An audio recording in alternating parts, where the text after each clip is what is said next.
با سلام و درود بر همه شما یاران شورشگر. خسته نباشید از این همه تلاش در این روزها که در سرما و گرما و باد و باران پرتوان و پرشور و خستگی ناپذیر همچنان ایستاده اید. و این همان چیزی است که دشمن را دیوانه کرده است. تک تک شما خواهران، مادران و پدران و شما دوستان عزیز رو در این روزها دیدم و شنیدم. راستی وقتی که حکایت دردناک اما پرشکوه اون قهرمانان سرفراز رو بازگو می‌کنید، هر وجدان آزاده‌ای برانگیخته میشه. به شما زنان و مردان شریفی که پرچم دادخواهی قتل عام شدگان و رایت آزادی ایران را بر شانه‌های خود حمل می‌کنید، هزاران درود.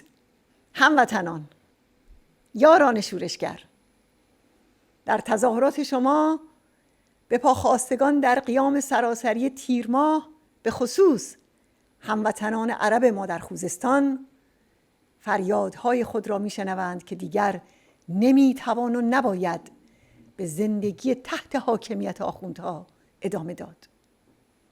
در تظاهرات شما کانونهای شورشی صدای تحسین و حمایت یک خلق را میشنوند که میگوید برای برپایی گردانهای ارتش بزرگ آزادی به پیش بتازید. راه سرنگونی آخوندها همین است. و در تظاهرات شما صدای دادخواهی قتل عام شدگان سال 67 است که به گوش جهان میرسد. 30,000 قهرمان مقاوم پایدار که 90% آنها مجاهد بودند که با نام مسعود و برای آزادی سربدار شدند. گردهمایی‌های شما در برابر دادگاه پیروزی چشمگیر مردم ایران بر رژیم آخوندی است که می‌خواست همین دادگاه را وسیله تخطئه جنبش دادخواهی کند. با شروع محاکمه دشخیم در دادگاه استکهلم، شما در بیرون دادگاه تمامیت رژیم را به محاکمه کشیدید. قاتل سنگدلی که حلقه های دار را بر گردن بسیاری از خواهران و برادران شما انداخته، در خلال محاکمه خود درباره خروش دادخواهی شما در بیرون دادگاه می گفت که صدای شما برایش یک نوع شکنجه است. اون در اون لحظه احساس تمام هیئت حاکمه رژیم ولایت فقیه رو بیان می کرد که شب و روز از صدای شما و صدای مردم ایران می ترزند.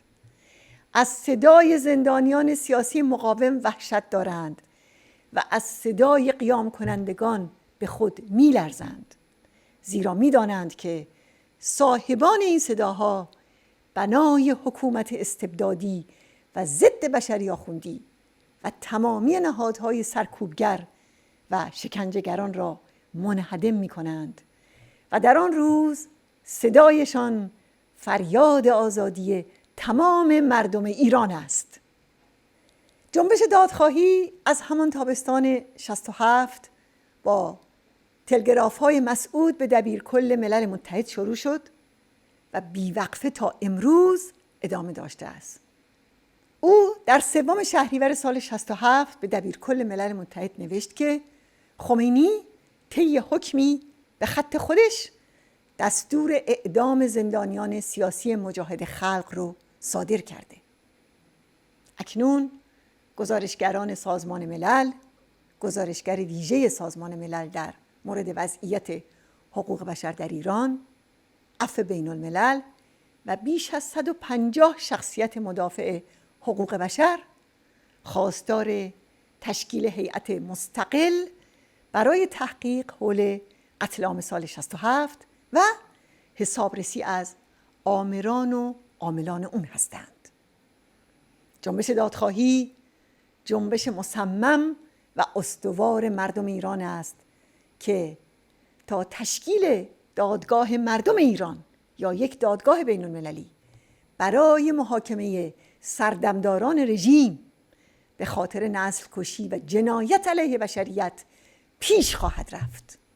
هموطنان، خامنه‌ای و همدستانش که برای حفظ قدرت خود زندانیان سیاسی رو در سال 67 هزار حلق‌آویز می‌کردند، حالا افکار عمومی جامعه ما خامنه‌ای رو به عنوان مقصر و جنایتکار اصلی شناخته و بسیاری خواهان محاکمه خامنه‌ای میشند.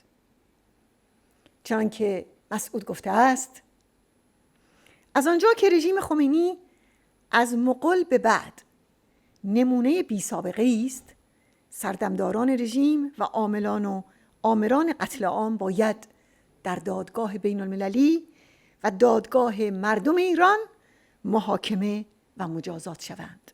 این حق مردم ایران است، حق جامعه بشری و حق مجاهدین و خلق آنهاست. بنابراین از جامعه بین المللی می خواهیم قتل عام 30,000 زندانی سیاسی در سال 67 رو به عنوان نسل کشی و جنایت علیه بشریت به رسمیت بشناسند. ضروری است که مشخصاً دولت‌های اروپا در سیاست بی‌اعتنایی به بزرگترین کشتار زندانیان سیاسی از جنگ جهانی دوم به این سو تجدید نظر کنند. چنانکه اخیراً در نامه گروهی از نمایندگان پارلمان اروپا به مسئول سیاست خارجی اتحادیه اروپا گفته شده بود، مماشات و نرمش با این رژیم ناقض تعهدات اروپایی برای حقوق بشر است. اروپا و همه جهان باید در جهت خواست مردم ایران برای محاکمه بین المللی خامنه‌ای و رئیسی به جرم نسل کشی و ارتکاب جنایت علیه بشریت قدم بردارند. دولت‌های غرب باید با احترام به خواست مردم و مقاومت ایران رئیسی جلاد را در کشورهای خود و در هیچ یک از مجامع بین المللی نپذیرند. و سرانجام خطاب به شما یاران شورشگر میگویم که شعله جنبش دادخواهی را هر روز فروزانتر کنید.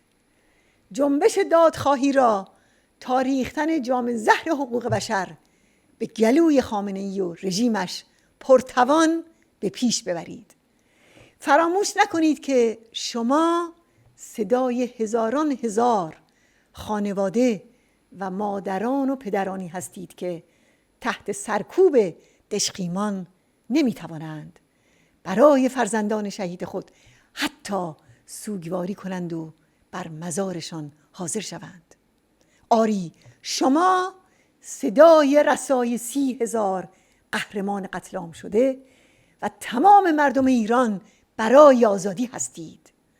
درود بر عزم و رزم شما، سلام بر آزادی، سلام بر مردم ایران.